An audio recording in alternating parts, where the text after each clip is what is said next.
Perang meletus di Timur Tengah. Harga minyak melonjak 25% dalam sehari. Tapi yang mengejutkan, harga emas jatuh lebih 2%. Kenapa jadi macam ni? Pada 9 Mac tahun 2026, ketegangan perang melibatkan Iran, Israel dan Amerika Syarikat telah menggoncang pasaran komoditi dunia. Akibatnya, harga minyak mentah dunia melonjak mendadak. Minyak Brent hampir $119.5 setung. Minyak WTI Amerika hampir $119.48 setung. Ini antara kenaikan harian terbesar dalam sejarah. Kenapa?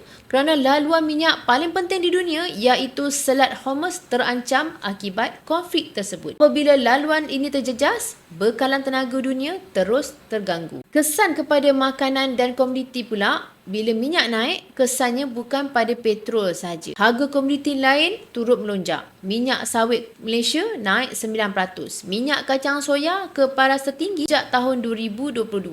Gandum ke paras tertinggi sejak tahun 2024 dan jagung pula tertinggi dalam 10 bulan. Ini kerana banyak minyak sayuran digunakan untuk biofuel. Jadi ia ikut naik bersama harga minyak mentah. Kenapa emas jatuh walaupun ada perang?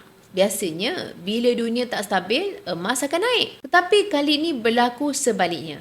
Harga emas jatuh lebih 2%. Sebab utama, dolar Amerika telah menjadi sangat kuat. Apabila dolar kuat, emas jadi lebih mahal untuk negara lain. Permintaan emas pula sementara ni adalah menurun. Selain itu, harga minyak yang tinggi meningkatkan risiko inflasi dan ini membuatkan bank pusat mungkin tangguh dulu penurunan kadar faedah.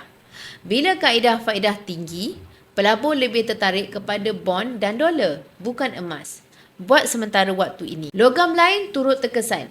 Menariknya, harga aluminium melonjak ke paras tertinggi dalam masa 4 tahun ni. Ini kerana kebimbangan bekalan daripada pengeluar besar seperti kautilum dan aluminium. Bahrain yang terkesan akibat konflik di Timur Tengah. Jadi, apa pengajaran untuk penyimpan-penyimpan emas pula? Emas memang satu aset yang selamat, tetapi dalam jangka pendek, harga tetap boleh turun naik. Perang, dolar, kaedah faedah, minyak, semuanya akan mempengaruhi harga emas. Sebab itu, penyimpan emas yang bijak akan fokus simpanan jangka panjang. Bukan panik dengan pergerakan harga harian. Kerana dalam sejarah kewangan dunia, ketidakstabilan global akhirnya selalu membawa orang kembali kepada emas.